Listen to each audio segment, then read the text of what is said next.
As more than 3 million teachers start school nationwide, the subject matter extends far beyond classroom walls. We are the change! From book bans to protests over how to keep schools safe. And this year's biggest challenge so far, a massive teacher and school staff shortage. The nation's largest teachers union estimates more than 280,000 vacancies across the U.S. In Florida, schools are recruiting veterans to teach, earning their certifications as they go. In Arizona, students earning a bachelor's degree in education can start teaching before graduating.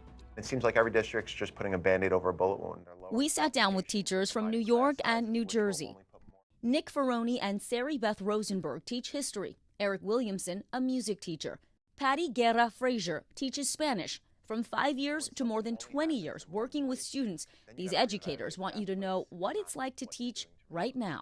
Why are so many teachers leaving this profession? The workload is immense. No one came into this profession to be rich. A simple thank you and just showing gratitude that we are educating your children is all we need. Whether it's the global pandemic, the gun violence pandemic, even just feeling under attack. Well, I think what people don't realize is this is our dream job. The fact that people are leaving their dream job because it's become so toxic and unbearable should be concerning everybody. This is 2022, and it seems like the challenges teachers face are greater than ever before. Teachers aren't even allowed to be themselves. So I identify as a Black out gay male teacher, but some teachers can't share their identity with their students or within their school districts with fear of being fired or discriminated against by students or parents. It should not be political for a child to walk into class and feel seen, heard, and that they exist. We're not trying to indoctrinate. We just want every child to feel safe, feel loved, and feel seen. Safety also top of mind. Norman Rangel of Texas retired from teaching in May.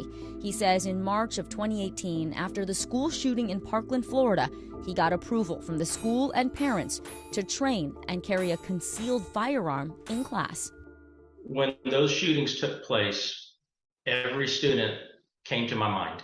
The thought just goes over and over in your head, what if that was us? By no means do you think all teachers should be armed. That is correct.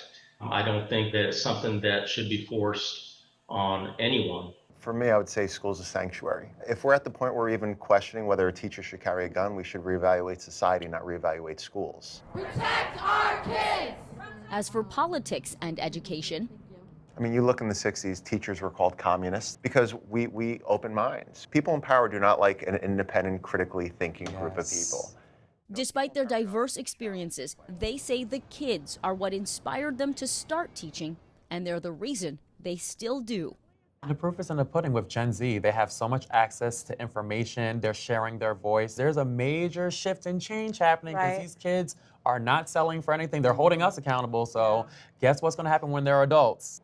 Your final thought on what you want people to leave this conversation knowing about the state of teaching. Shut off the noise from the politicians. They're not being honest with you about who we are. Think back to the teachers you had in school. You probably look back fondly on at least one or two teachers. That's who we are. Teamwork makes the dream work. Say that. We need your help. We need your support. Let's work together to create a wonderful community. A good community makes a good society, and a good society makes a wonderful world.